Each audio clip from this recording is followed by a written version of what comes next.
Hello, and welcome back to another episode of Mystery Read Reads. Today, I'm going to introduce my disclaimer. This beta read in concrete is at the author's request. This video is for learning purposes.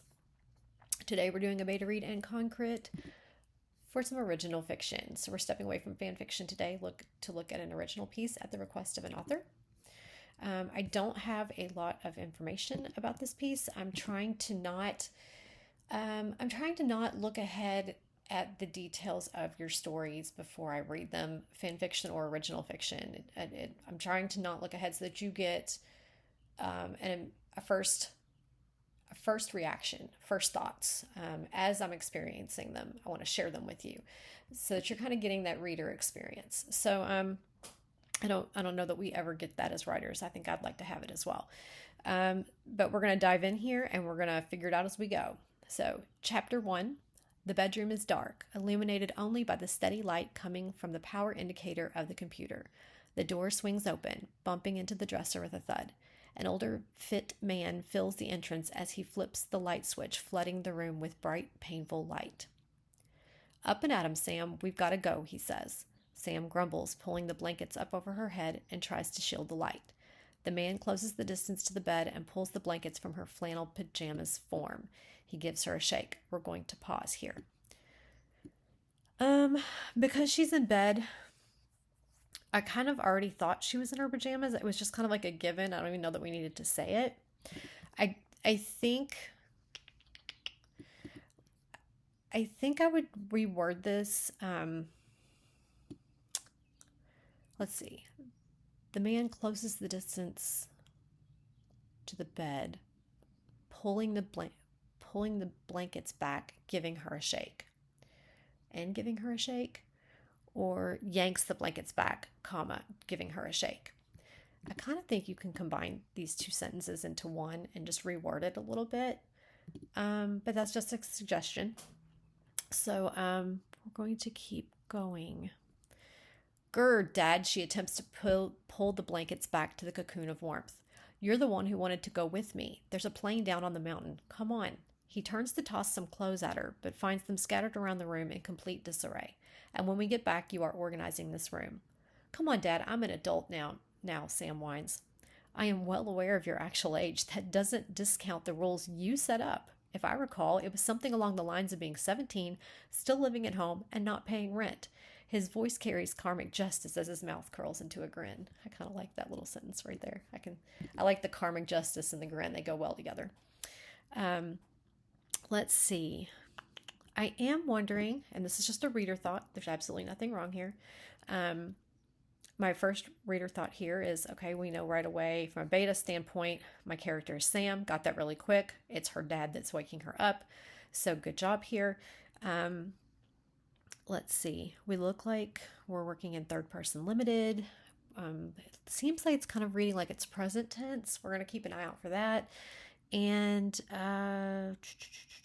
she's 17. So I'm kind of wondering where she's at. I know that here, where I am, 18 is the age you're considered an adult. So it doesn't mean that there's nothing wrong with that. I'm just kind of wondering, as a reader thought, I wonder where she is. That's my thought that was brought on by that. So there we go. You're enjoying it too much. Yes, I am, he chuckles. The devil is in the details, as you always say. Yeah, mini lecture done. I'm coming. A little privacy, please? She asks as she works her way into wakefulness. I'll be outside warming up the truck. Don't take too long. I know, Dad. He leaves the room with a large smile on his face, closing the door behind him with a soft click. Sam works her way out of bed slowly and tugs off her pajama top. With speed, she reaches for a long-sleeved t-shirt and pulls it on, gently placing a crystal on a leather band around her neck above the cloth. I might reword, it's this beginning right here. I might suggest that rushing, maybe. Rushing, she reaches for a long sleeve t-shirt and pulls it on, gently placing a crystal on a leather band around her neck above the cloth. I also kind of pause. I like the detail of the crystal on a leather band. I do like that. But if she's rushing, are you gentle when you're rushing? I guess you could try to be gentle, but maybe just I'm just going to point that out, and you contemplate and decide what's right for you. But obviously she's in a hurry, and so I don't know how gentle we are. I'm just going to put that out there. It's just a thought. Let's see. Sam works way out of the bed. Okay. She shivers and picks up speed as the frigid air of the room nips at her exposed skin. Whew. Okay. Man, she's cold. I don't like being cold either. Sam quickly assembles a pair of long underwear, pants, and a sweatshirt, pulling each on in turn. Oh, she's putting on more clothes. Okay. She is... Okay. Well, I guess there's a mountain mentioned back here. I'm just really curious where she is. Okay. She moves to a mirror on the dresser and looks at herself. Through a yawn, she tries to do something with her hair sticking out in every direction. Her hands pat at it, but it just stands up with a mind of its own. I like that little detail. That's nice. Whenever we write something and we know that it's different, you don't hear it as often or you don't read it as often. Like, there's certain things we read again and again and again. A person shakes their head, a person nods their head, a person stares at somebody, a person glances at somebody. So when we give them actions, and they're very real actions, they read really nicely, and your writing will come through that way. So I like this detail here that is very realistic and makes her real. So that's good. Why do I care? I don't. It's not like the snow and trees are going to comment. Dad might. She lets roll in her thoughts as she reaches for a well-worn baseball cap and puts it on, tucking her short blonde hair over her ears and adjusting it to perfection. Okay. I am going to point out a couple of things here. This sentence is very long. We also have this beginning of it reads a little bit awkwardly. I guess you could say clunky. I don't know. She lets roll in her thoughts. I don't know. She could be talking to herself. She talks to herself as she reaches for a well-worn baseball cap and puts it on, tucking her short blonde hair over her ears and adjusting it to perfection. I do like that. That's my suggestion. I like that. But again, that's just a suggestion. Sam emerges from the cabin, turning the lights off inside, leaving only the single bulb on the porch and those of the truck to light the darkness. She shivers against the cold as she moves toward the truck with a plow on the front. My brain is screaming Alaska here. I'm going to have to stop. My brain is trying to think, where are we? I got to focus on the story. Focus. Sam emerges from the cabin, turning the lights off inside, leaving only the single bulb on the porch and those of the truck to light the darkness. She shivers against the cold as she moves towards the truck with a plow on the front. Search and rescue painted on the side. A trailer on the back with 2 snowmobiles and the necessary gear. She climbs into the passenger seat, quickly pulling the door closed. Okay, your details are really good and important, and you are doing a great job of not just saying, it's cold outside. You've been showing me that from the beginning. You've done a great job at it, bit by bit, subtly. I like it. Let's see. Sam emerges from, and I'm also, everybody is going to be interested in search and rescue. It's just very, very interesting. Let's see. Sam emerges from the cabin, turning the lights off inside, leaving only the single bulb on the porch and those of the truck to light the darkness. She shivers against the cold as she moves towards the truck with the... Okay, I am going to point out this. We've got truck within a couple sentences of each other, and we call that a word echo. And typically, especially in a first chapter of an original piece, I'll try to be... I don't want to say I'm going to try to be picky. I'm going to try to point out as much as I possibly can to help you. Because I'm assuming that you would want to publish this. So I'm going to go with that. If you're writing this for yourself and just for the practice of writing, okay. But I'm going to try to point out a word echo right here. And I would try not to use the same certain words repetitively too closely together. And honestly, within the same paragraph, I would not do it. And these are very kind of, this sentence kind of reads awkwardly. So let's see what we can do here. Sam emerges from the cabin, turning the lights off inside, leaving only the single bulb on the porch and those of the truck to light the darkness. I don't just like that. I don't let's see. She shivers against the cold as she moves towards the truck with the plow on the front. Search and rescue painted on the side. You know what I might do is, or I might suggest, Sam emerges from the cabin, turning the lights off inside, leaving only the single bulb on the porch to light the darkness. I might even leave the truck light out of this so that you can say this next sentence without the word echo. She shivers against the cold as she moves towards the truck with a plow on the front, search and rescue painted on the side. I would probably end that sentence right there. And say there was a trailer on the back with 2 snowmobiles and the necessary gear. I might say, I would probably end that sentence there.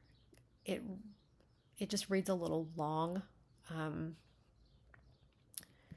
Let's play with this. We're going to try to give it a read through. She shivers against the cold as she moves towards the truck with the plow on the front, search and rescue painted on the side, period. There's a trailer on the back with 2 snowmobiles and the necessary gear. There you go. She climbs into the passenger seat, quickly pulling the door closed. That might help it a little bit, because your sentence, your details are great. And I've got a visual. I've got a visual. I even have a visual with the truck lighting the darkness. If you can find another way to reword that, if you want to leave the truck light in there, I've got a visual here. The visual's good. I would just break it up a little bit right there and contemplate how you want to do, if you want to do anything with the truck part. But otherwise, I like the visual here. You've got good visuals. We're going to go. Present, she says while putting on her seatbelt. Her dad reaches down and pulls up a large metal coffee cup, handing it to Sam. Coffee, strong, to wake up my navigator. Yeah, Sam says, taking the offered cup. She gives the rising steam a long sniff, takes a small sip, then reaches for the folded maps on the dashboard. Coordinates? He unzips his coat, takes out a folded paper, and hands it to Sam. She reaches up, poking the button to turn on the light above her head while balancing the coffee and his handwritten scribbles. Why can't people have emergencies on a real people schedule? She asks through a yawn.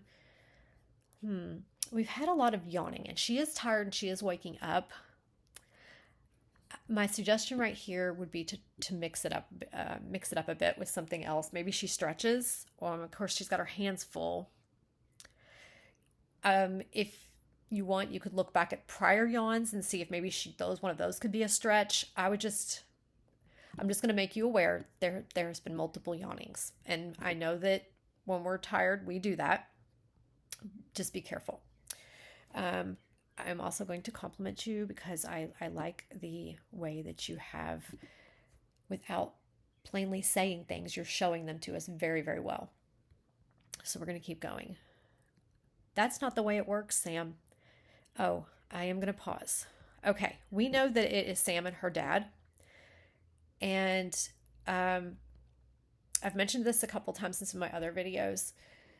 When we speak out loud to one another, we don't say each other's names that often in conversation. We think we do when we're writing. For some reason, I had this habit where I was doing it a lot and I didn't realize it.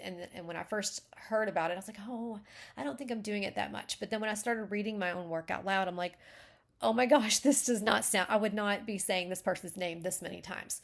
Sometimes we're doing it to make clear who it is that's speaking, and that's a very good way to do that without having a dialogue tag every single time.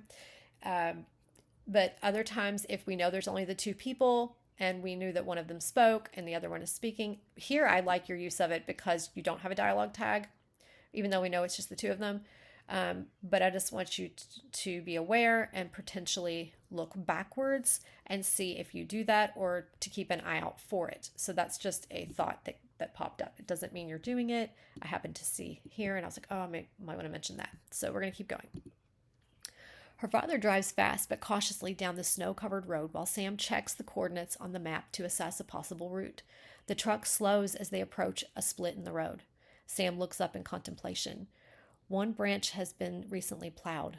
The other has a thick blanket of untouched snow on it. Okay, why? I might be a beta brain thing. I don't think there's anything wrong. I think my brain was thinking tree branch when I saw the word branch. The truck slows as they approach a split in the road. She looks up in contemplation. One path has been recently plowed. The other has a thick blanket of untouched snow on it. There's nothing wrong with branch. My brain immediately thought tree, and bear with me because I'm not just a reader. I'm trying to both read your story and get a first impression and be drawn into your story at the same time as be objective of it and overanalyze it. So it is a little bit of a complicated process, and I might stop when there's nothing wrong. It's just I'm trying to talk my way through it. This is what I do when I beta read, and it's also how I kind of am doing multiple things at one time, and so I can sound awkward. So take whatever that is for what it is, and we're going to keep going. Which way is going to be faster, he asks. If we go around to the bridge, it'll be too long, Sam elaborates, pointing towards the plowed road. And depending on how they came in, that whole side of the mountain is going to be unstable if it hasn't come down on them already. Here's hoping it hasn't. You're the master here. What is your gut telling you, Sam? Okay, so I am not entirely wrong. He doesn't need to say her name at the end of every sentence. So I may have picked up on something there. You may want to look back for that. What I would recommend is observing how often you are using names at the end of sentences. You might even try saying it or reading it without the name at the end to see if it reads smoothly in your opinion. And then you can choose between the two which way you like it. And I'm not referring to just this sentence. When I write original pieces, when I go back and revise them, I literally have to read them like 100 times because I'll go through a literal checklist that I'll have beside me, and I'll go back and reread each page for each item on the checklist. So I'm screening for this item, then I'm screening for this item. So I would even read through here specifically looking for this one thing. And then I would literally read through here looking for adverbs and then trying to read my sentences without adverbs. And then I'd literally look through here and, so you get the idea. I have a literal checklist beside me. I don't at this moment. I might prepare one as you're my first original fiction for someone else in this format. I don't have it beside me. Maybe I need to, and I could go over that. But you as the author, when you read through, you may be rereading your page 10 times, unless you are screening each line for each item in the checklist one time on the way down. That might work too. But when I'm writing for publishing, I'm very, very hard on myself. I'm trying to be objective, and I'm trying to look at how someone else is going to critique me. And so I kind of try to beat them to it by being really meticulous with my own work. My beta crit for my original fiction did tell me that my work was very clean, and all of her suggestions were mostly plot based. So take that for what you will. We're going to keep going. You're the master here. What is your gut telling you? We'll pretend that's not there. Stop using me that way, Dad. I like that. Because when we talk to our parents, stop using me that way, or stop using me that way, Dad. Try it that way, whichever way you like better. I'm not. You are, Sam says, taking one last glance at the maps. Something is nudging at the back of her mind. I suppose rescuing people is better than being used as a mule for moving secrets, Sam. We're past that. Bygones. She ends the conversation with an upheld hand. I like that. He obliges. I like her body language. He obliges and waits, having seen her do this before, pulling into her thoughts. She takes a deep breath, exhaling all the errant concoctions in her mind. She touches the map, the coordinates of what are written of the plane going down.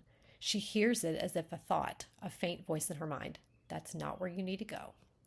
Then where? She asks internally, but there is no answer.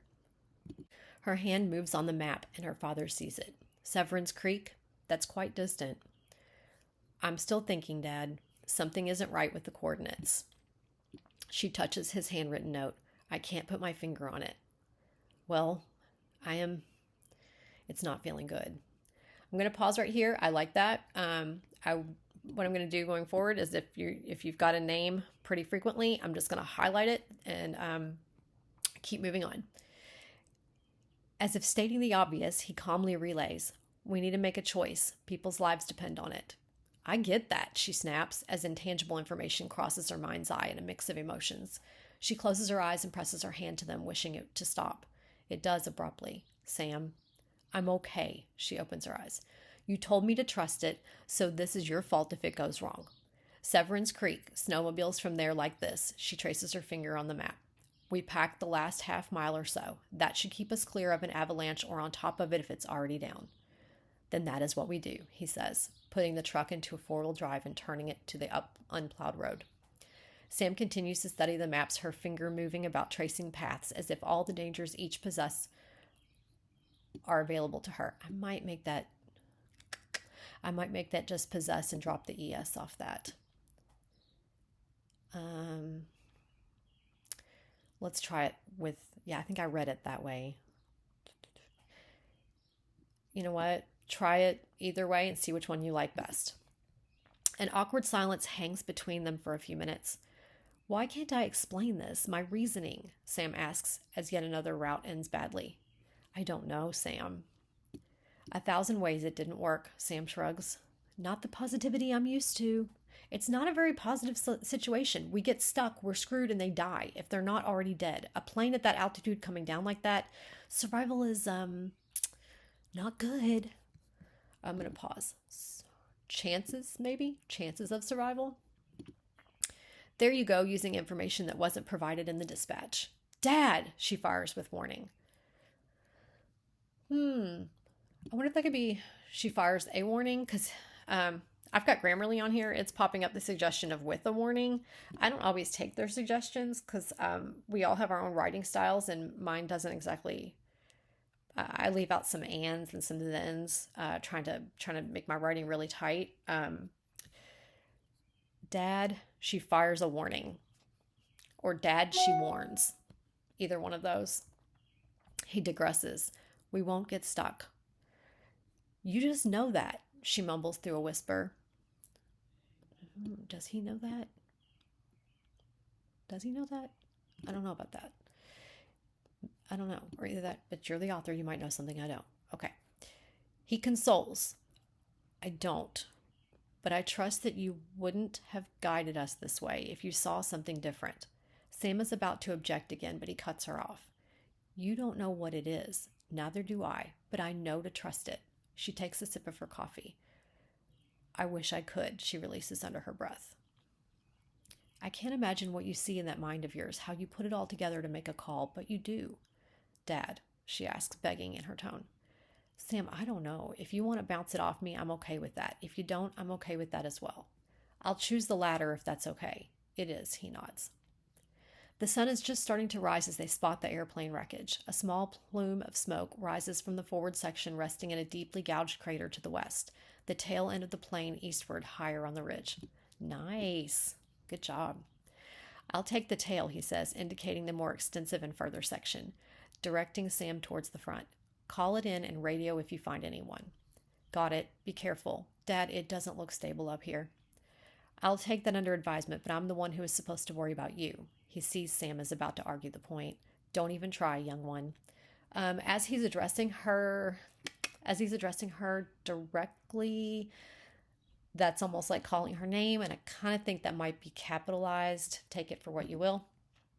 "I won't. The warning still stands. I see more than you do." There are no outward signs of life or movement as Sam approaches the wreckage. She unstraps the snowshoes and watches her head to avoid the sharp edges of the shredded exterior of the plane. She digs down, moving large chunks of snow until she's able to get her flashlight inside. "Anyone alive in here?" "One," a female voice sounds through labored breath. "Hang in there, we'll get you out." "Can you tell me how many were on the plane?" Sam asks as she continues to dig a hole to get inside. I might just leave this off and just say, stop it inside. I'd leave the plane there off and just say it inside to avoid the word echo. Very, very simple. So, 5, the aviators are dead. The other 2, I don't know. She returns with a thick British accent. I am not going to imitate an accent. We're just going to roll here. We are not going to put you through that. Or we could have a really good laugh and we could do that. Yeah. Oh my goodness. Okay. You're sure they're dead? Sam asks as she digs. Yes. The other two, would they be in the back part of the plane? It is where I saw them last, the woman states. How many did she say was in there? 5? Oh, goodness. Was that 5 total, including her? Yeah, okay. I'm guessing it includes her. Or, wait, 5 aviators are 5. The aviators are dead. I wonder how many. The other 2, I don't know. So if she's 1, that's 2. So there's 2. Okay. Those were all reader thoughts. I'm going to get back here. Sam pulls her radio. Dad, confirmed 5 on board. I've got 1 alive, 2 dead. Copy, the radio crackles. My name is Sam. What's yours? She pauses her digging and listens when there's no response. Are you still with me? Yes. Are you hurt? Nothing life-threatening, she rasps through a shiver. Sam gets her head and flashlight in enough to see. The woman is partially buried, her back against the side of the cabin, a slope of snow between them. Sam can see where she's been working to free the snow around her. I'm going to pause for a second. First, my compliments. This is a very, very interesting story. I feel like we start a lot of sentences with Sam. And I'm only pointing that out now because I feel like I'm saying her name a lot.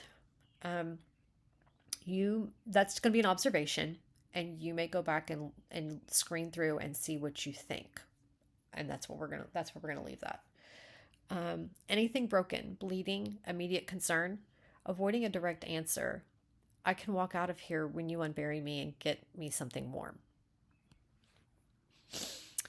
I don't know.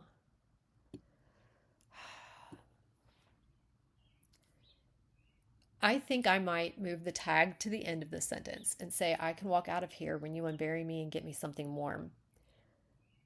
The woman, she's not providing details. And you're wanting to say she's avoiding a direct answer.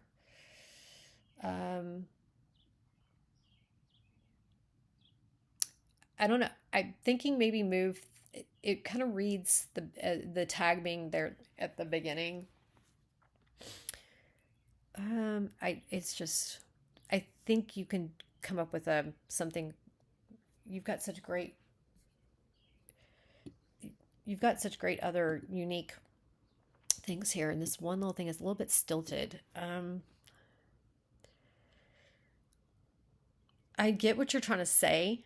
And I think that that's suitable. The idea of her being evasive and like she's not answering these questions. She's just going to tell you. She basically unbury me and let me out of here. Get me warm and I'm out. She wants to get away from the situation is kind of what I'm getting. That's the vibe I'm getting. It reads a little bit awkwardly. I'm not going to keep going on it. I'm just going to point it out to you that I might rework that a little bit. I think it could read a little bit smoother. It felt a little bit stilted. That's what we're going to do. I'm not going to try to figure out how I'd reword it because it will take me a minute and I want to keep going. And unless I can come up with an answer really quick for you, I'm just going to point it out and we're going to move it on. But I do love to make suggestions. So that kind of bothers me that I can't just come up with something really great for you right off the top of my head. But I don't want to keep you waiting and stuck on one little sentence. So we're going to keep going. On it, Sam says, not expecting the ungrateful nature of the woman. I'm sorry, I didn't catch your name. I didn't give it. Just do your job, she commands. Ew. Yes, ma'am, Sam retorts. Sam's radio crackles. Sam, 2 alive here, 1 able to walk. The other, we're going to need the sled and a medvac ASAP. Wait, what? Hold on. It's Sam and the woman and Sam's radio crackles. Sam, 2 alive here. So her dad has found 2 people and one of the 2 is able to walk. Okay, now is when I might actually need a dad tag. Yep, I might actually need a dad tag there. I think because I'm thinking that because I'm so, as a reader, and this is completely from a reader perspective. When I'm reading this, I'm soaked up in this woman. Okay, We've got her being evasive. We've got her being kind of not nice. Okay. She's kind of like not being super, Sam got the same impression. She's not expecting her to be ungrateful. But then again, she's been through a trauma and people do strange things. But I think I'm absorbed in the conversation between Sam and the woman. So when when the radio crackles and it's Dad on the other end, I was so absorbed in their conversation. I'm like, wait, what happened? Who? Oh, it was Dad talking here. So you might want to, now's the time for a dad tag. It's kind of a good thing because it means I was so soaked up as a reader in this that I forgot about Dad for a minute. I'm like, what is going on with this woman? Okay. So I think you need a dad tag there. Sam, 2 alive here, 1 able to walk, the other we're going to need sled and medvac ASAP. Okay. Copy that. Calling it in, Sam rolls onto her back, switches the radio channel, finding difficulty with gloved fingers. Dispatch, rescue 1 on scene. 3 confirmed survivors, 2 deceased. 2 survivors are mobile, 1 critical. Pack unstable. Advised pickup at the meadow at the fork of Severin's Creek. Copy, rescue 1 comes through the static. Sam tucks the radio back into her pocket and continues to dig. When she's made the hole big enough, she squeezes through, pulls her pack inside, and slides down to where the woman is. She places the flashlight upward, lighting the plane's interior, and settles in to check on the woman. A flash of recognition crosses Sam's expression as she checks to see if her eyes dilate. I'm going to pause. This paragraph, and there's a couple before where I complimented you. Your action is reading really well because I'm not struggling to visualize what Sam is doing. And so this is a compliment to your work. Sometimes when I'm reading, and you've probably experienced it too, they'll start moving a character around or they'll go through something awkward and it can be frustrating and I'll lose the visual. And honestly, and I'm talking in published books, I'll be reading through them and I'll be like, I have to give up on it and move on from the action to, the next part of what happens after it. And I've not got a good visual. You've painted me a good visual here, and it's very easy to read, which is a good thing. So here we go. I told you I was fine, she snaps, moving her head quickly to the side and away from the direct light. Actually, Sam corrects as she shuffles the snow from around her. You said nothing life-threatening, but given you've been buried up here for a couple hours, shock, concussion, hypothermia, and internal bleeding come to mind, to mention a few. I am familiar. Sam, trying to keep it light, continues. Been in situations like this before then? Not this particular one. Okay, not this particular one, but I'll assume something similar, Sam says, pausing for a moment. She shakes the thought free. This is my first rescue involving a plane. She returns, avoiding a direct answer. Pause. Okay, so we got avoiding a direct answer, and she avoided a direct answer up here as well. So I had pointed this line out to you a bit ago, so we're not going to talk about it more. I'm just going to point out repetitive action, and you can do with it what you want. I would recommend not having it more than one time, an action more than one time in a chapter. I hope that makes sense. Let's see. We're going to keep going. Bet it was frightening. I don't like flying. Wouldn't catch me anywhere near an airplane, and this, she rolls her eyes around, is why. You're probably thinking the same thing now, huh? The woman nonchalantly shrugs, wincing at the pain. I'm going to pause. I messed up. Let's see. Sam, the woman, I was distracted by that. Okay, so I read this thinking I was reading the woman, and it was Sam. So she probably would have been more empathic in the way that I read it. I'm trying to figure out why I read it wrong. I don't think it was you. I think I was still thinking about the repetition. And so let me try this again. Bet it was frightening. I don't like flying. Wouldn't catch me anywhere near an airplane, and this, she rolls her eyes around, is why. You're probably thinking the same thing now, huh? The woman nonchalantly shrugs, wincing at the pain. Sam pauses her digging and raises her head. Their eyes meet. Sam shakes her head softly, as if clearing an errant thought. The woman's expression changes to cautious curiosity as she watches her. We're going to keep going. Don't worry, we'll take good care of you. It's not too far just to the snowmobiles. It's not far. Okay, it's not far to the snowmobiles, and then only a half hour to where the chopper can pick up your friend, Sam says, continuing to shovel snow to the side.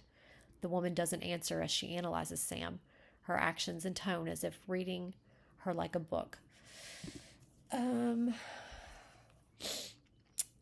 Well, okay, let's see.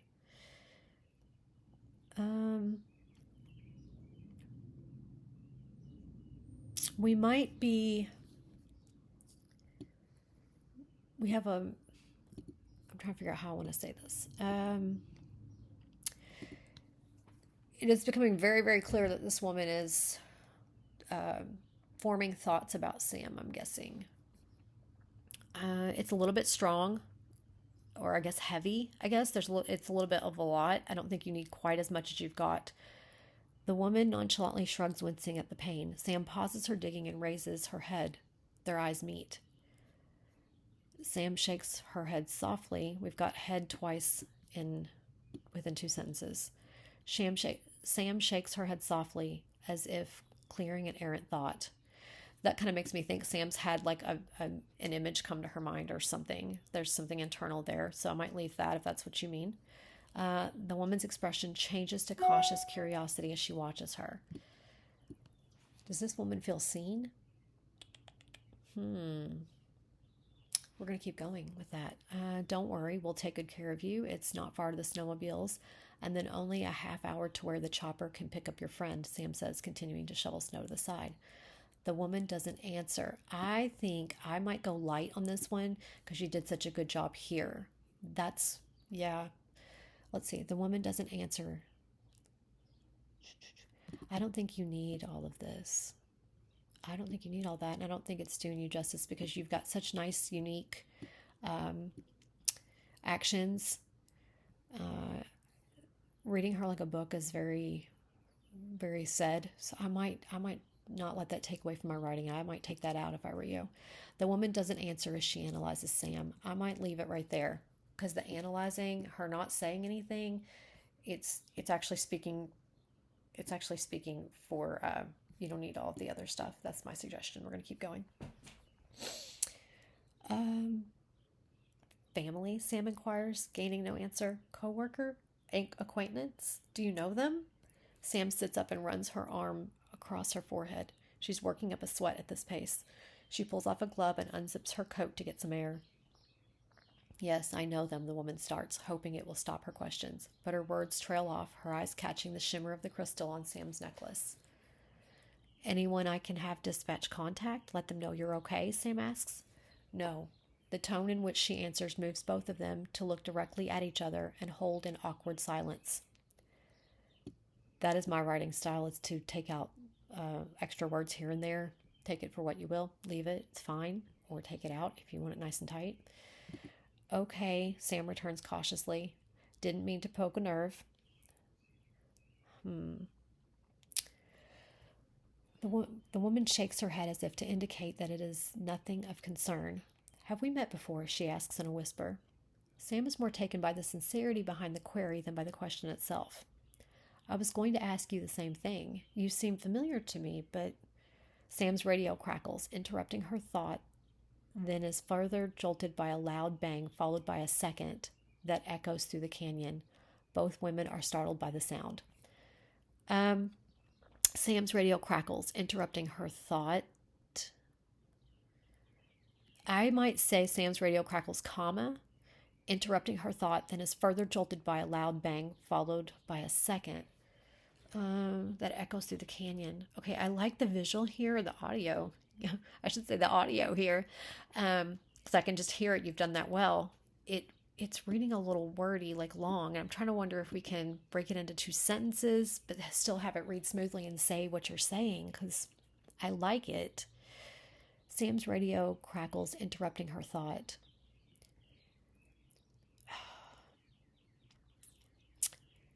A loud bang recoils through the canyon, followed by a second both women are startled, or startling both women. There you go. If you like that. Let's see. Yeah. Aloud. However I said it, it came out good. You decide. You decide. Play with those words. Let's see. I'm not going to say these words. I don't know how much I can get away with on YouTube. So I have no problem with them. I want you to know that. And I'm going to just skip it and I'm going to say this word and keep rolling. And if I come across any other of those type of words, I'm going to do the same exact thing, and we're not going to stop. We're just going to keep going, and you'll know why I did it. What was that? Sam yelps, scrambling for her radio. She depresses the button. Dad? Dad? Dad, come back. There's nothing but a crackle. Dad! The ominous silence is broken by a quiet rumble. Sam's eyes fill with fear as she meets those of the woman, confirming what she's thinking.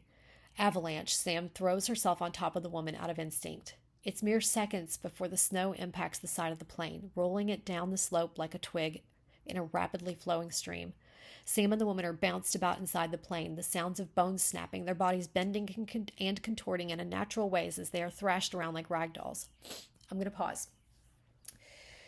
You write your action really, really well. It reads really well. I like it. I'm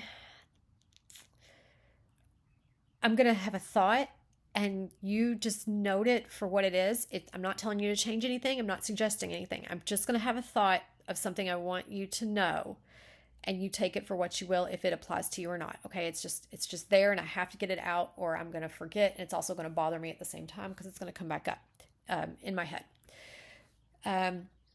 When I write action, I tend to keep the sentences short and tight. I like how you have got the description here, though, because you're giving me a visual of what's happening. I can just see it, and I like that. So it may not apply here, but maybe something to keep in mind when you're writing action, just to keep it in there, is that action will read super well. And see, like when I was reading it, I wanted to read it faster because it's an intense scene, so I wanted to read it as fast as it's happening. But shorter sentences in action is the general rule of thumb. And I'm just going to say that, even though I do like what this says. So that's why I'm leaving. It's obviously everything I say is a suggestion, but I'm leaving it in your hands and just giving you that little food for thought. That's what we're going to go with here, and we're going to keep going. The woman smashes face first into a protruding piece of window, the entire left side of her face torn open. Oh my goodness. Sam's arms and legs fight for a position within the revolving space. A hard crack sounds. Her body goes limp and crashes lifelessly to the roof of the plane. Everything goes black. Okay, if she's not dead, I would take that word out, because immediately I'm thinking she's dead. If she's not dead and she's just been knocked out, I would just take that. Yeah, because she's already limp, so I would take lifelessly out unless she's dead. We're going to keep going. Oh, wow. Okay, but I was caught up in the action, so there you go. There's only a foot of breathing room within the remains of the cabin. The flashlight is under the snow, giving off a slight glow. Sam is lying primarily on the top of the hard-packed snow. I'm going to point out snow is popping up a lot, obviously given where they're at, but you have a word echo, so I'm going to leave you to think about that. It's only within 2 sentences, and I think it detracts from your writing. So there is only a foot of breathing room within the remains of the cabin. The flashlight is under the snow, giving off a slight glow. Sam is lying primarily on the top of the hard-packed snow.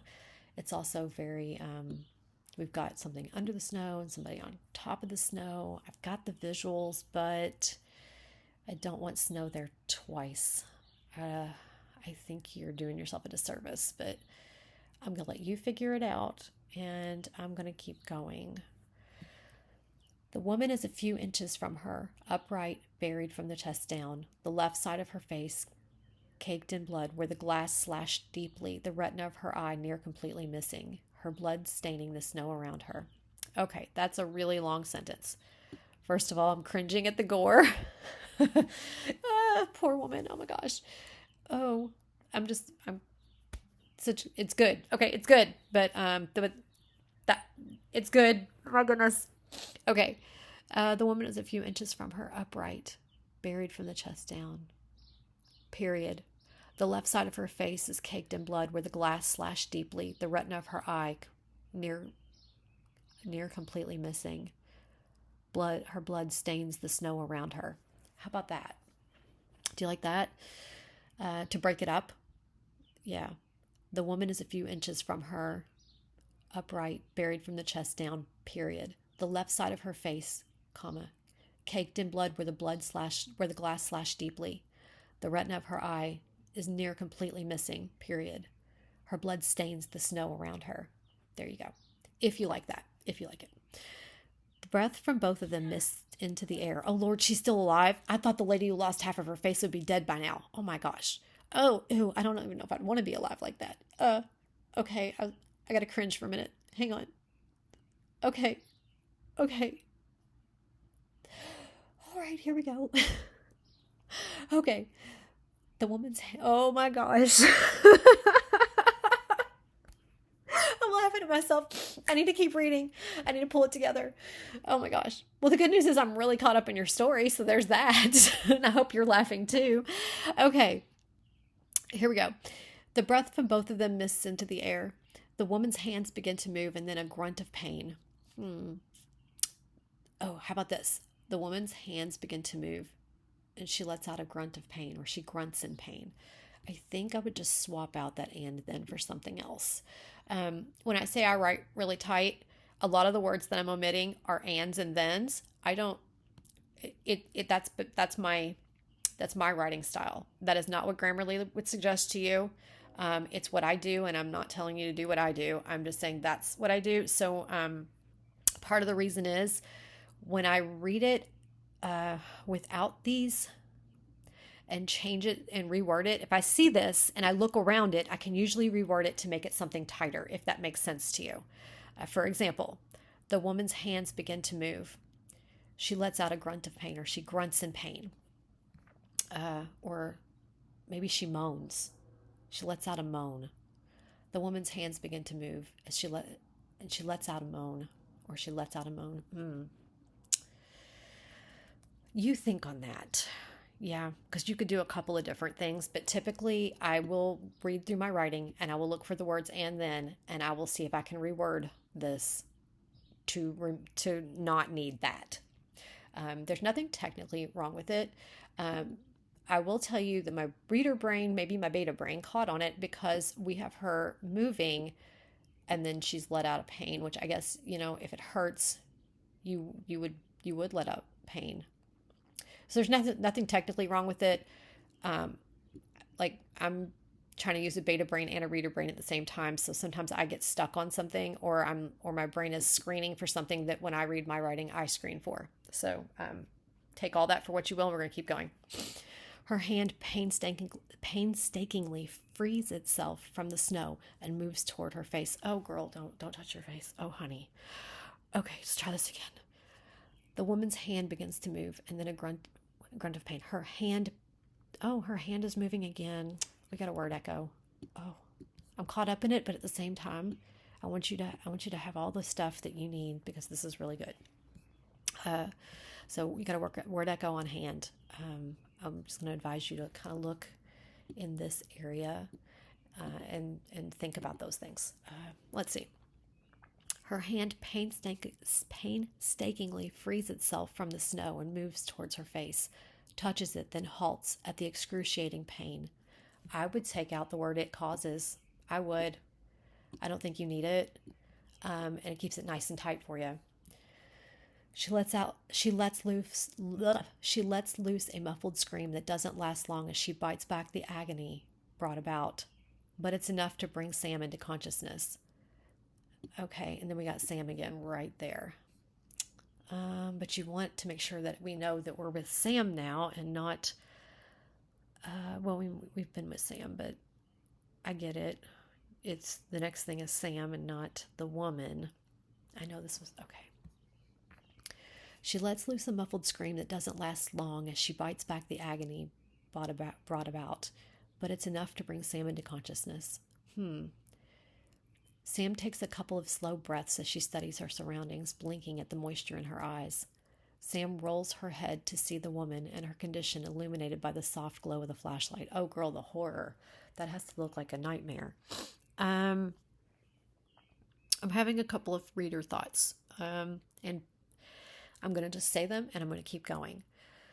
I just realized that we are in Sam's point of view. If Sam wasn't conscious, who's giving us all this information, which I also thought was Sam? Food for thought. And I wouldn't rewrite that paragraph, not all of it. I would probably do something about this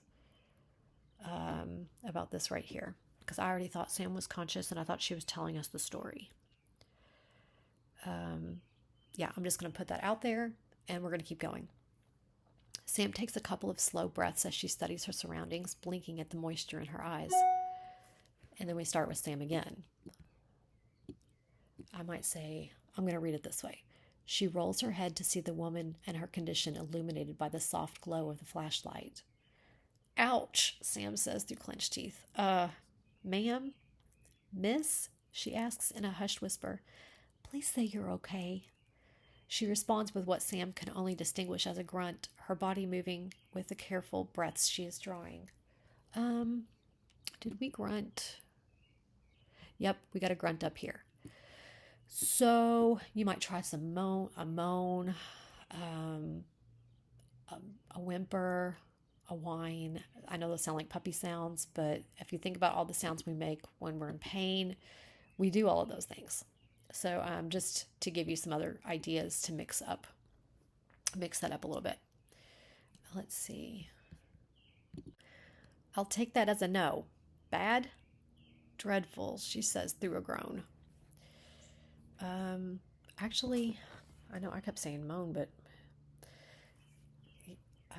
yeah, I'd leave that. All right. Sam's face scrunches up in disgust as the woman rolls her head to where the dull glow from the flashlight shows the wound. Oh, I'm cringing. I'm with you, Sam. Oh, and she's looking at it. My goodness. Okay. Yeah, that's Halloween horror mask overdone with the blood bad. Try not to move and I'll see if I can, Sam falls into silence as the realization hits that she can't feel or move anything. Oh no. After an extended period, the woman breaks the silence. You still there? She asks, moving her hand toward Sam's face. Yeah, I can't seem to move or feel anything, Sam chokes on the thought. Hold still, the woman says with a calmness that carries a warning to listen and not argue even if she could. The woman's hand moves slowly toward where Sam's voice emanates. She assesses Sam's position. She feels for what she can reach, not finding anything warm and wet. From what I can appraise, you're not bleeding, but I cannot be certain. Is it completely dark in here, or flashlight visible, but your left eye, it's totally shredded, and I'm guessing blind. Okay, I'm going to pause. Excuse me. Like I said before, we were reading from Sam's point of view. This paragraph kind of makes me feel like I'm in the woman's head. Let's see. The woman says with a calmness that carries a warning to listen and not argue, even if she could. The woman's hand moves slowly towards where Sam's voice emanates. Let's see. Why am I feeling like I'm in this lady's head? She assesses Sam's position. Okay, so if Sam can't see, Sam can see her, but she can't because she's blind in one eye. Okay, I see what you're trying to do. You're trying to show that she's blind, but by showing that she's blind, I'm seeing it through her eyes when I'm supposed to be in Sam's point of view. I'm guessing you did not intend to switch points of view, and I'm going to point this out to you because in professional writing, we don't want to switch point of view in the middle of the chapter. I'm just going to note this here, and maybe you need to make clear who it is, whose point of view you want it. to be in. I'm still kind of contemplating that. We're just going to roll with that's my reader thought, and we're going to keep going. Flashlight visible, but your left eye, it's totally shredded, and I'm guessing blind. My assessment as well, the woman returns evenly. Can you feel that? Should I? Sam asks, trying to move her neck to see what's going on. Don't move unless you have to, she returns with strength in her calmness. I'm kind of wondering if this woman's a doctor or something. Doesn't that hurt? Sam asks, being able to see her face closer and the depth of the wound, yet she moves as if there is no pain at all. I have a high pain tolerance. Woman, I'd say so. If that were me, I'd be crying like a baby. Crying doesn't solve anything. The woman moves her hand around behind Sam's neck and with a slow, methodical touch, feels down Sam's column, rolling her slightly towards her, feeling some more, and then lets out a sigh that Sam can only take as frustration. What is it? You're not going to be any use to me, she says with a hint of disappointment. Translated into what it means for me, Sam asks carefully. You won't be able to get me free before I bleed out, and you'll freeze to death long before anyone finds us. Yeah, well, sorry about that. If it's any comfort, you are not bleeding that much. You've got movement. Dig yourself out. My face is not what is of concern. How can it not be? Are you on some kind of crazy drug? The woman avoids Sam's comments and continues. Is she an alien? Is the woman an alien? Okay, sorry. That was just that's my reader brain going, who is this lady? Okay, sorry. The woman avoids Sam's comments and continues. Whatever has me pinned has most likely ruptured my femoral artery. Yeah, well, that sucks. What about me? As if to satisfy a whining child. Feels like a clean fracture. She continues to touch behind Sam's shoulder. Of what? My spine? Huh? You sure? Sam asks and receives only silence. You know, you can answer. It's not like the news could be any worse than not knowing and letting my imagination run amok, 'cause I have quite the vivid one. Ignorance can be bliss, she responds as if talking about something else. Yeah? Really? I don't think so. I prefer knowledge. I absorb it like a sponge. Where there is a will and the know-how, there is a way. You just have to figure it out. You would if... The woman trails into silence as if catching herself speaking out of turn. She gently rolls Sam back to the snowpack. Are you having trouble breathing? Not really, Sam says as the woman's hand finds its way to Sam's neck and takes her pulse. Is your satchel close at hand? She asks. Her accent begins to fade, and Sam catches it, and the recognition battle starts again. You mean my pack? No, not that I can see, or that you could reach, but don't worry. There is a beacon in my coat, just for these sort of emergencies. There was already another team heading this way. Besides, my dad is out there. I'm going to pause. This is really reading really well, and your dialogue is really good. I like how well, when I was reading some of the things that Sam said, they just came out perfectly. Really good. Your dad is dead, she returns evenly. As are we. Her hand feels the leather band holding the necklace. No, he's not, Sam spits back. He's a survivor, just like me. All I have to do is wait for him to find me. The naivety of youth, and... She starts, then stops short. Any friend of yours will be far off course. What are you talking about? Sam asks, and when she doesn't respond. You're not family, not friends, not coworkers who crashed with you? Okay, you know what I might do here is I might put a hyphen here. Because I misread your sentence, and I actually initially thought you needed a you are, but you are correct. You do not, because I misread it, and I think if there was a hyphen here, I would have read it correctly, and I think I'd put another hyphen between not friends as well because of this. Let me just try to reread it as if those hyphens are in there and see if it comes out better for us. What are you talking about? Sam asks, and when she doesn't respond, you're not family, not friends, not coworkers who crashed with you? Yeah, I think that'll do it. I would have read it correctly then. Also, I'm kind of by the period here. I keep thinking it's a continuance. She's not done talking. And I get, instead of dragging it all out, the dialogue with doing Sam asks, the woman doesn't respond. Or when the woman doesn't respond, this works. Like it works, but at the same time, when I see the period, I feel like the thought ends, but actually Sam wasn't done talking. So I don't know if we need another comma there. I don't even know if uh, the grammar police want to come for me. I don't know if that's even correct. But the period tells me the stop of the thought, and yet Sam wasn't done talking. So I feel like that needs a comma, and I'm just going to leave it at that, and you take it for what you will. Okay, so okay. Yes. There's something you're not saying about this whole mess. Dodging at every turn, Sam pauses and shovels through her memory, trying to tug it out. The coordinates you were given, do they match the location you came to? I might put a comma there.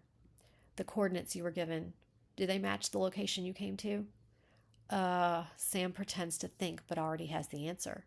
Now that I think about it, no. I just trusted what I knew. Huh, the woman says simply as she continues to assess Sam's condition. Okay, I've got to pause. The tables have flipped here. Like, Sam is now wrecked. Okay, she came to rescue this chick, and now she's completely wrecked. And this woman is, like, all of a sudden, with her face half ripped up, is doing the assessing. And I'm just kind of like, wow. Okay, I'm trusting my author. I'm going to keep going, but I'm just like, those are my reader thoughts. Okay. You a doctor or something? Once upon a time, you could say I was. Kind of young, aren't you? I don't mean that in a bad way. Just, doctors have all those years of medical school, and I'm a lot older than I appear to be, the woman responds as her hand traces down the band of the necklace. Yeah, kind of know the feeling, Sam says with truthful humor. Same could be said about me. She takes a moment, looking the woman over. It's driving me crazy. You've got to know that. But, you see, I have this perfect memory, and I know I have seen you somewhere before. I remember everything. I mean, everything. Eidetic memory, she returns more to herself as a statement.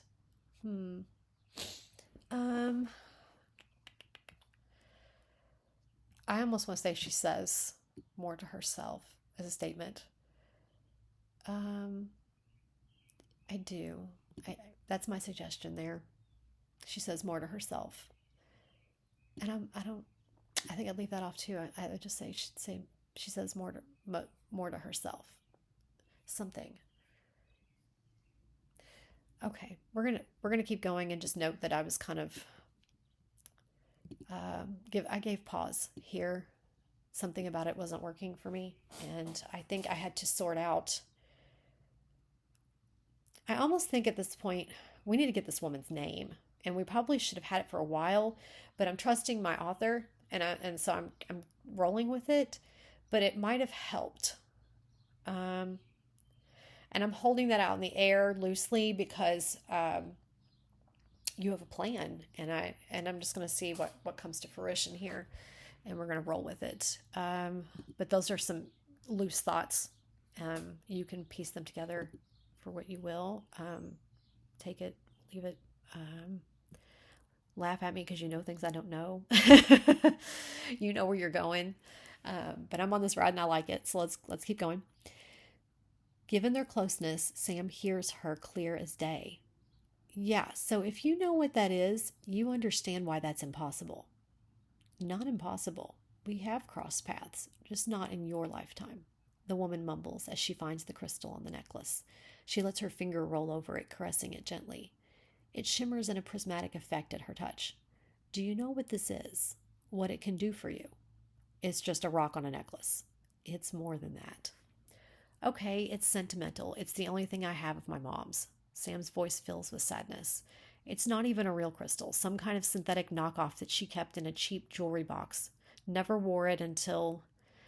It's not important, Sam says, shying away from the personal explanation. But it is. You really don't know. Apparently not. It's important to me, okay? Sam fires at her. So while I can't stop you, I can ask you kindly to keep your paws off. There is an assistance to be had here for both of us, but I need you to trust me. Trust you? I don't know you from a hole in the wall. Sam takes a few moments to think it over as the woman waits, indicating that she won't take no for an answer, but that an answer, either way, is time sensitive and of world saving importance. Tell me your name. Good, because I was still screaming that question in the back of my head. I've been wanting to know who this lady's name is. And it was really getting to be a thing for me because I was kind of starting to think, okay, usually when you meet a rescue person, one of the first things they say to you is, my name is da da da, which Sam did do that part, but the lady didn't do that part. Did she ask her? I can't even remember if she asked her. Okay. All right. I'm definitely caught up in your story. Here we go. That is what it takes to earn your trust, the woman asks as she moves and begins digging through the snow down towards her left side. I cannot believe that this woman is moving all around with her face all jacked up. And she was in a plane crash before her face got jacked up. Okay. This woman doesn't. Okay. All right. Okay, here we go. What are you doing? Sam asks cautiously. The woman grimaces as she wiggles her hand down through the snow into her waistband, feeling what she is after is still here. She lets out a sigh of relief as she works it back up to the surface. Unfortunately, the action causes her great pain, and Sam watches completely lost. When the woman's hand comes free of the snow, it's covered in blood, but it's holding a small credit card-sized flimsy piece of black bendable material. Whoa. When I read that, okay, she feels her way to Sam's face. Sam contorts against the touch. Okay. Sam's not really able to move. I don't know that I would use contorts here. Recoils, maybe? Maybe. And let's see. There was something, it was a really long, it just read really long. The woman grimaces as she wiggles her hand down through the snow. I might omit and just say to her waistband, feeling what she is after is still there. Okay, does Sam know that we're in Sam's point of view? Would she know that the woman has felt what she's after is still there?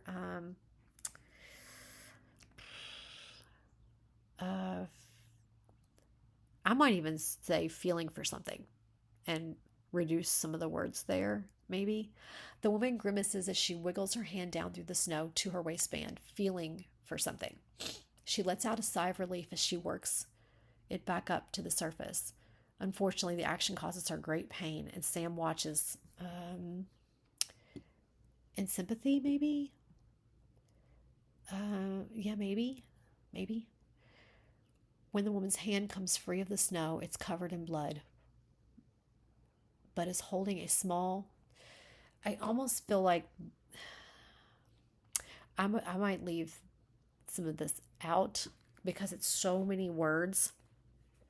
So how I had said earlier that action sentences tend to be short and tight. Intense scenes in general are the same way. You don't want to detract. You don't want to pull your person out of the intensity of the scene. And I think the detail of being credit card sized and flimsy, I get it. But if it's flimsy, then bendable says that for you. So you don't need that. And I'm looking for a way to cut some words out of here to make it a little bit tighter so it's basically less wordy. When the woman's hand comes free of the snow, it's covered in blood, but is holding a small piece of black bendable material. You may love this, and I get that because I have adjectives and beautiful descriptions, and I have lovely words that I string together, and then my beta reader and my crit will come back and be like, you gotta cut this. And I'm like, oh, but I love it. And you gotta fit it somewhere else. I'm sorry, save it for later, but you can't have it right here. My suggestion to you is the same. I've got a very clear image, but I don't think you have to have it. And maybe you're less attached to those words than I am, but I get really attached to especially when they come together and really nicely. But yeah, I think that's my suggestion, and we're going to roll on. She feels her way to Sam's face. Sam contorts against the touch. Okay, so we've got Sam in here twice in the same sentence. She feels her way to Sam's face. Sam recoils against the touch. I like recoil better than contort because I'm thinking of some bending and something bending in a way that it's not meant to. And Sam can't even barely move. So I'd probably go with recoils. I don't know what to. You know what? When she touches her face, Sam recoils against the touch. What do you think of that one? Okay, here we go. That's my suggestion. We're going to keep going. Can you see this? Yeah, flimsy black square thingy. Looks like a fridge magnet, though why you'd have one of those and think it's somehow worthy of trade? Oh, never mind. Sam relinquishes. Continue.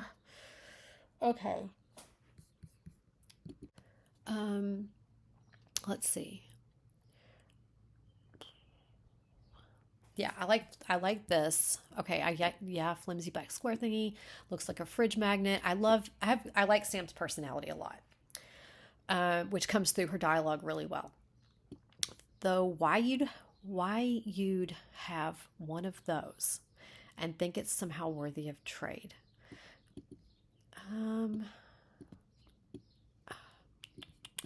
This little bitty bit right here is just not reading the way that I think we both want it to. I want it to read that way too, but it's just not doing it. Looks like a fridge magnet, though why you'd have one and think it's somehow worthy of trade. Maybe cutting out that and even that and maybe. I don't know. You fool with that one, but if you want to. We're going to keep going. There's a series of numbers and letters on one side. Lower corner. Can you see them? Kind of hard. It's black and it's darker than in here. Sam squints. Yeah, I think so. Turn it clockwise 180 degrees. The woman rotates it accordingly. Make sure you get all 38 digits. Your blood and snow is all over it. I can't see it at all. The woman uses her thumb and wipes across it, clearing the image. I don't know if that needs to be a question mark or not. I don't honestly. I'm asking you that. If she's asking her a question, I feel like she's giving her a command. So we're gonna keep going. Doesn't matter. I'll remember it just like having a picture. Wait, what I don't understand is why it's important right now. They can't find this on me, dead or alive. You got it? Yeah, got it. Trapped in my noggin with all the other useless information. What is it? The woman puts a great amount of effort, bends the card into two, breaking it, then tediously locates both pieces and snaps them again. It'll be fine if they find it on you, she says, as she seeks out Sam's pocket and places the debris inside. It'll all make sense to them then. Something important, I take it? I almost think there might be a comma there, maybe.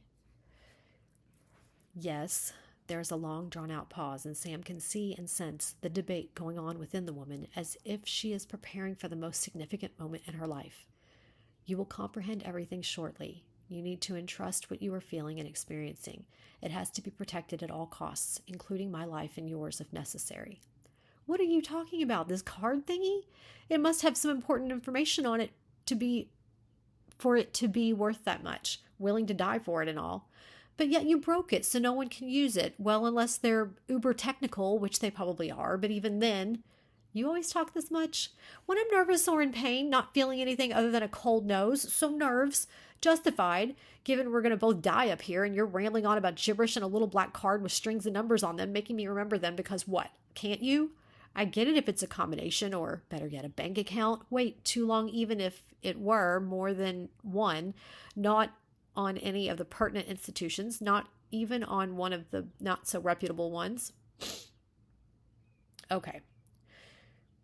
What? Okay, hang on. I get it if it's a combination or better yet, a bank account. Wait. I almost think maybe a period there. I missed this period when I was reading. I get it if it's a combination, or better yet, a bank account. Wait.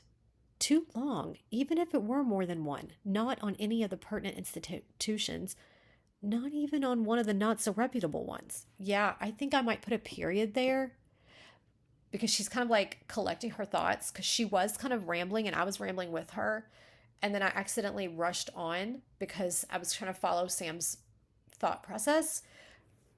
And if I see that period after the wait, it stops me. I'm like, wait, like she's pulling herself together. You might even put a break in here, or even I almost feel like maybe an action from Sam, or even an inner thought, maybe. And then she goes into this. And the only reason I'm saying that is because she is rambling up here, and then she gives herself pause. And you could even say that. She gives pause, something not adding up. Wait, too long, even if it were more than one, not on any of the pertinent institutions, not even on one of the most not so reputable ones. Sam's mind cycles through all the information she's processed in years past working with her dad. Decryption code, but no one is dumb enough to actually write it on the device. I've been around. That's just unprofessional and such.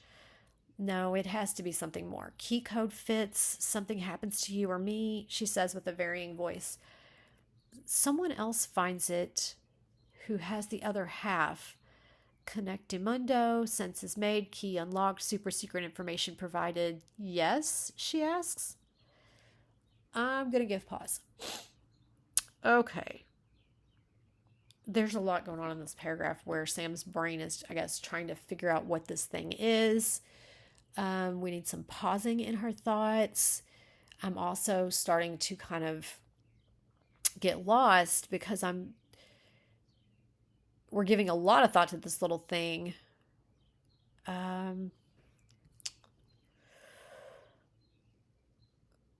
Okay. Okay, but Sam doesn't know what this is, and she's decided it's a key, and she's given it all these thoughts and all these questions. I don't know. Yes, there's a long pause, drawn out pause. Okay. What are you talking about, that card thingy? It must have some important information on it for it to be worth that much, willing to die for it and all. Yet, I would take out the word yet, but, and say, yet you broke it, so no one can use it. Well, unless they're uber technical, which they probably are. Okay. I don't even know if I'd say all these things because I'm kind of like, she doesn't know who this woman is. We still don't know this woman's name. Do we? I still don't know this woman's name. I don't think I do. And then I get that you always talk this much, but she goes through this long thing right here. And by the end of it, I'm actually getting lost and confused. And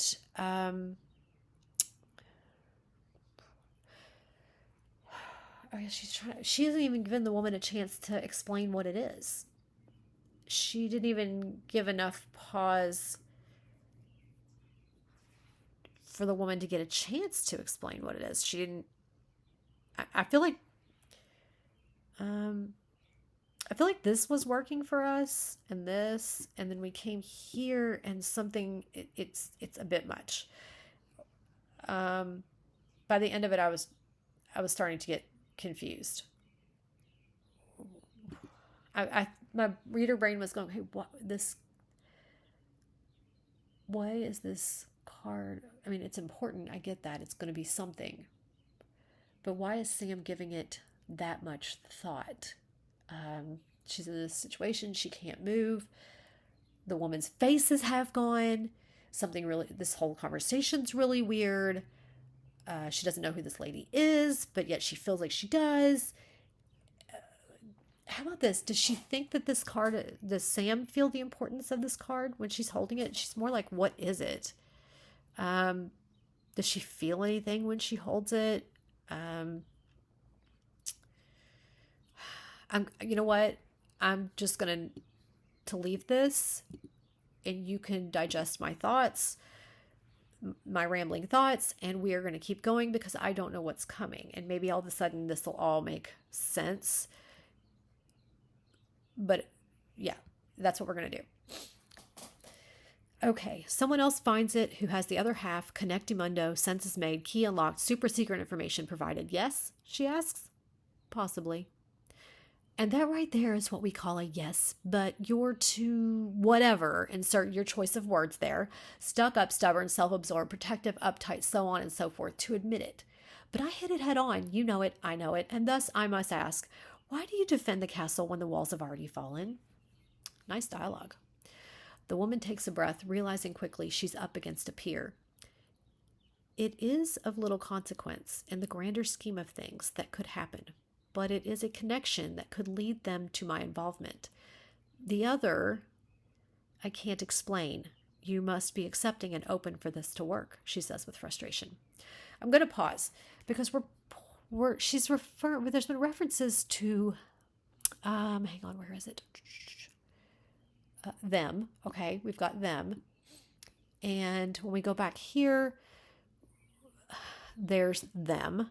Okay, and I'm not talking about these words in an echo. I'm talking about who is them. Is them the next group of rescuers that come to help them? Is all of this going to mean something to those people? Because this card is not going to be the focus of the rescue people coming to rescue them, if that's who's coming to help them, unless there's some other group of people. But Sam has not implied that she knows who this other group of people is. She's also referring to them, which kind of makes me think it's another rescue group, unless the two women are thinking of two different groups. This woman is thinking of whoever it is that she's been dealing with, that she thinks is going to come for them.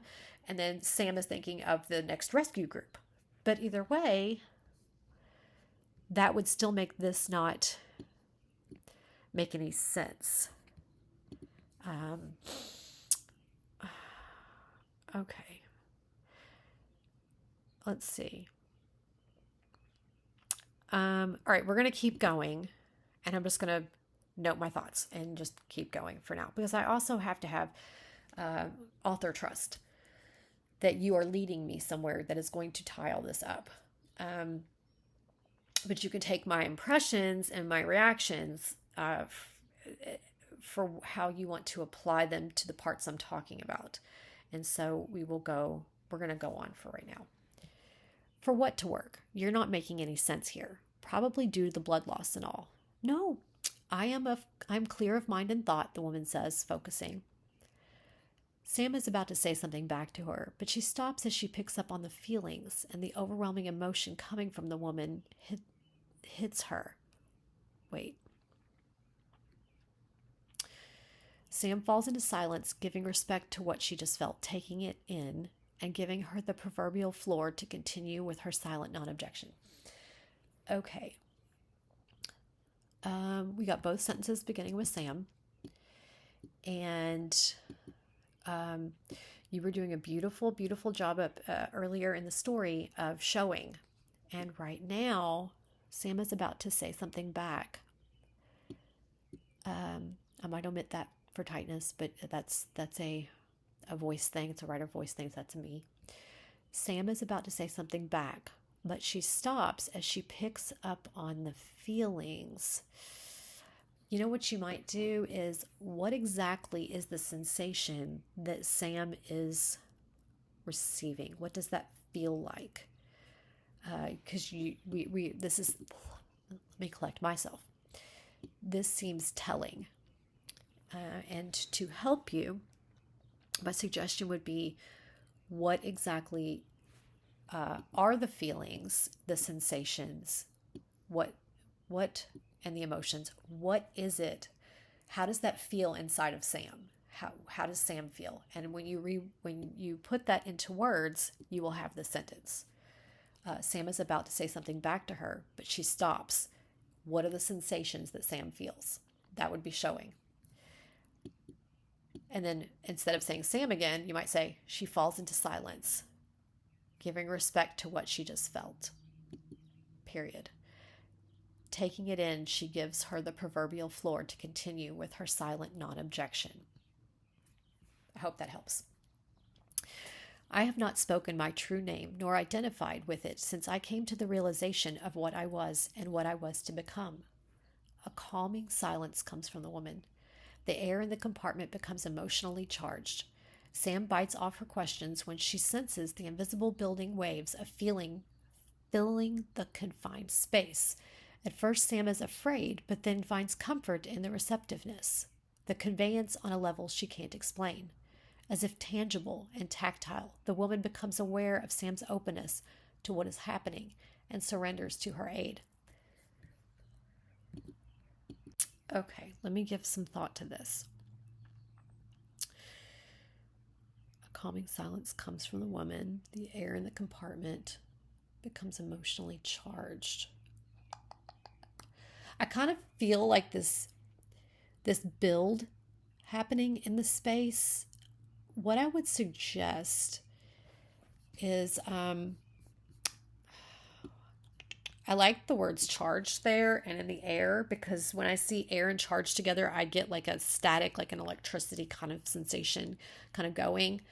Let's see, Sam bites off her questions when she senses the invisible building waves of feeling filling the confined space. Oh my gosh.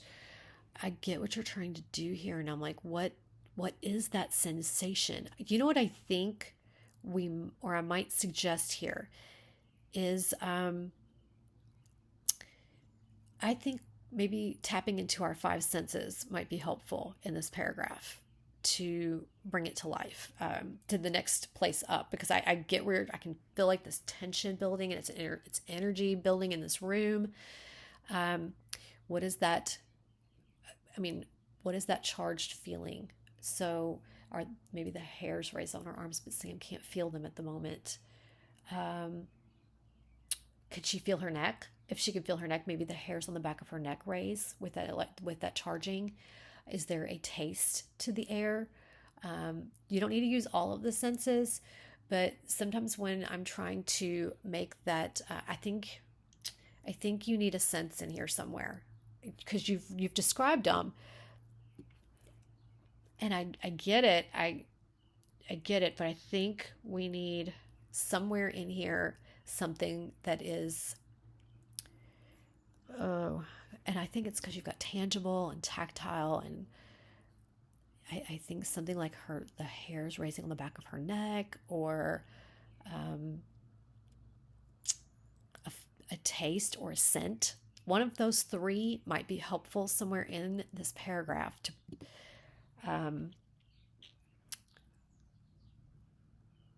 she bites off her questions. She senses the invisible building waves of feeling. I almost think instead we've got emotionally charged and we've got feeling right here, and I feel like we should swap one of those two out for an actual sensational experience. That's going to be my suggestion. At first, Sam is afraid, and I like that too, but then finds comfort in the receptiveness. The conveyance on a level she can't explain.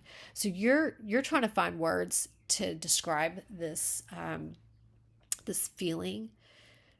At first, Sam is afraid, but then a stillness, or she gives pause, or a calming, a sense of calm comes through her.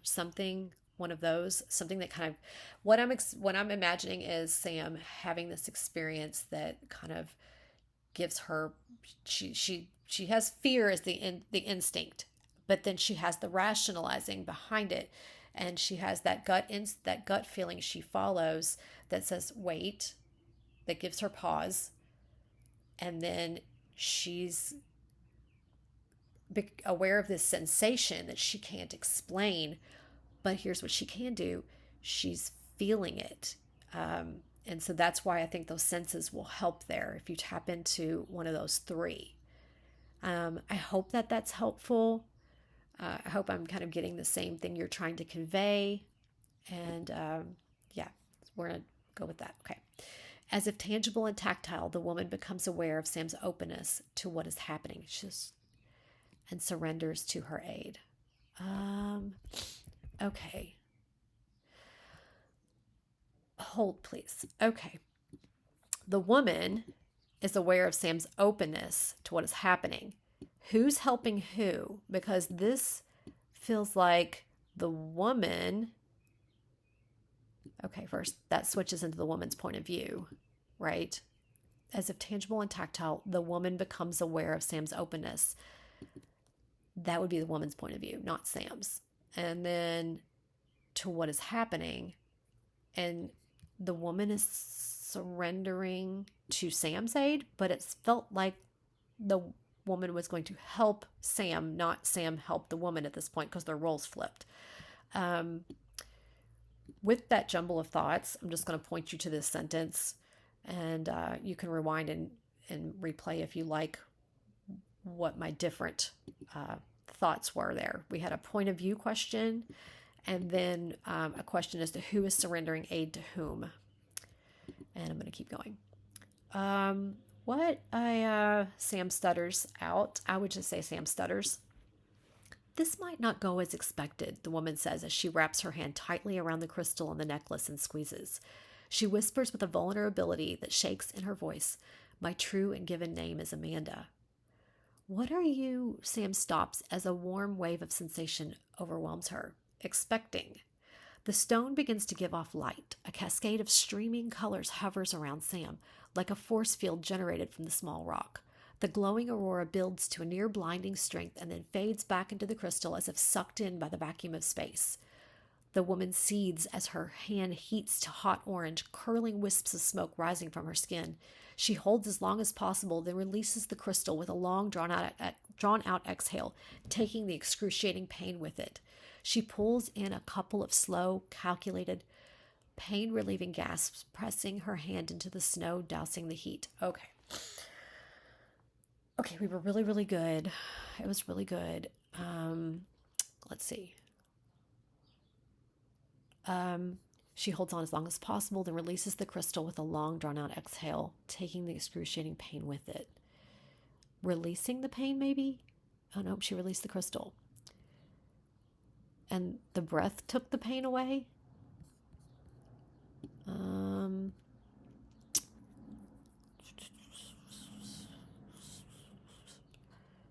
We were rolling right along. I'm fumbling here. She holds as long as possible, then releases the crystal with a long, drawn-out exhale, taking the excruciating pain with it. She holds as long as possible, releasing the crystal with a gasp. Oh, she's long, drawn-out exhale, though. She could be, if she's working like it's not, however the crystal works, if it's part of operating the crystal, perhaps the controlled breath is part of that. Releases the crystal with a long, drawn-out exhale. I don't know about okay, she's going to stick her hand in the snow to douse the heat, so I'm not really sure if it's taking the excruciating pain with it. I think the very end of this might not be working, maybe. You think about it. She pulls in a couple of slow, calculated, pain-relieving. Okay, if they're slow, they're not gasps. I would pick one or the other. She pulls in a couple of slow, I don't know if I'd say calculated, controlled. How about that? She draws in a couple of slow, controlled gasps, breaths. We'll go with breaths. Let's try this again. She pulls in a couple of slow, controlled breaths in an effort to relieve the pain.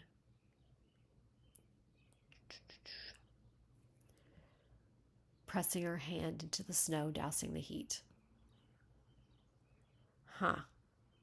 Something like that, maybe?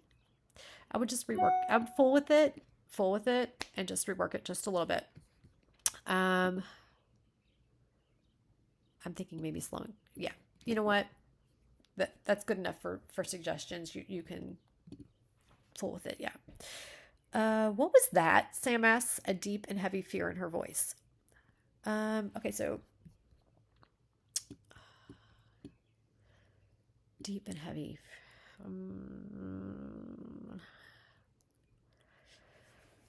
I am pausing because everything prior to this, you've had these beautiful actions, and of course Sam is immobile at the moment. You've had these very vivid visuals, and we're having dialogue right now. But I suddenly have like this thing where I'm kind of feeling like I'm being told and not shown, and I'm trying to figure out how to help with that. Sam asks, I would pick one or the other, and I might keep this nice and short, maybe. I don't want to be too heavy in descriptors. You got heavy there. Right here. I'd pick one maybe and just keep it short and sweet. Yeah, I think maybe that's what I would do. The only way to keep it safe. Her words rupture into a muffled, choking cough. Blood rolls out of her mouth. Oh my goodness. Oh my goodness. Okay. Oh my goodness.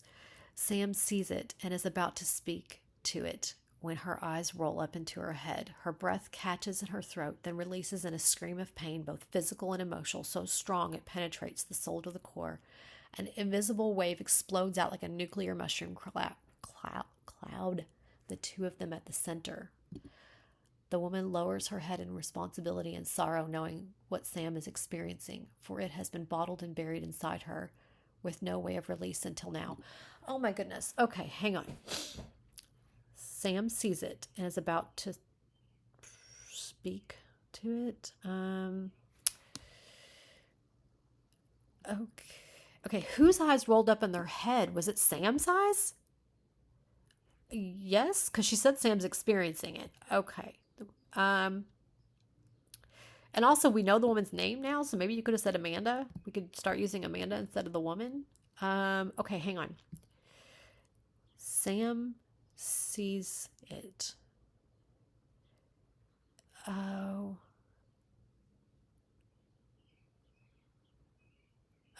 Is about to speak to it. Is about to speak. I might take out the to it. Let's see what happens here. Sam sees it and is about to speak when her eyes roll up into her head. Her breath catches in her throat, releasing in a scream of pain. Okay, here's the thing. We've got too many words. I think that's what's happening here. Like I said, intense scene, action, short sentences, nice and tight. Let's go for that. We're going to cut some words out here. We're just playing with it. Let's see. Sam sees it and is about to speak when her eyes roll in her head. Roll back. I would say roll back, maybe, because you're trying to reduce the words, the number of words. So we're going to try to use less words. It's a very kind of backward from what we're used to situation. Sam sees it and is about to speak when her eyes roll back in her head. Her breath catches in her throat, releasing in a scream of, her breath catches in her throat, releasing in a scream of pain. So strong, it penetrates the soul. Yeah, we don't want to be over the top, so I'd take out the core. And we want to keep it nice and tight. So I'm looking to take out all the little extra words that I possibly can. I don't want to mess with your document, but I'm really tempted to like copy this paragraph and full with it somewhere else and work with taking out some of those extra words and making it nice and short, nice, short and tight.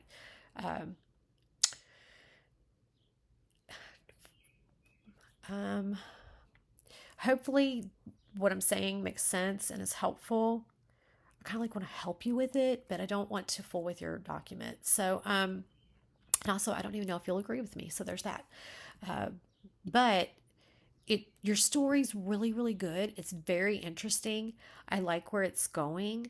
Your visuals are great. Your actions are good. Your dialogue with Sam is excellent. I had just a few tips and pointers here and there for you. I would just, I'm not going to repeat myself again and again because I don't want to be too much. But I'm definitely caught up in it. And like, I'm invested. I like want to help you with this paragraph. So there's that. Let's see. The woman lowers her head in responsibility and sorrow, knowing what Sam is experiencing, for it has been bottled and buried inside her. You know what I might do here is Amanda lowers her head in responsibility. I feel like these two are too much that it feels telling. So maybe regret, or she's feeling a little bit of regret. I don't know. Empathy. Maybe empathy would tie both of those sensations in one word. Amanda lowers her head in empathy, knowing what Sam is experiencing, for it has been bottled and buried inside her with no ray of release until now. What do you think about that? What do you think about that? Oh my goodness. Okay. You were off to a really good start. Really good start. I really enjoyed it. Um, with all the suggestions I made, um,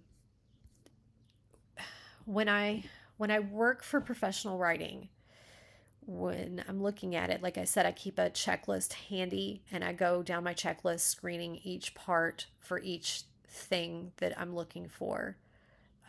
Adverbs, repetition of word, repetition of action. Uh, is my action short and tight, sweet? Am I showing, not telling? And so literally I'll read through each part, going down each piece of the checklist. And then you have another step, which is looking at the what you need to accomplish in your first chapter, which a lot of people will look at your first line. The bedroom is dark, illuminated only by the steady light coming from the power indicator of the computer. It's intriguing. You're drawn right in. You've got a visual. You've got, action immediately happening, things, and then they're up and going. Okay. And then the minute you get to search and rescue, your reader's going to be hooked for sure. Like starting to get invested. Lots of good things going for you here. And these are just my opinion. I would definitely keep reading this. I can tell you that. I would definitely keep reading this. I would hit chapter 2 and I would go on. I enjoyed it. So I hope that something I've said has been helpful to you.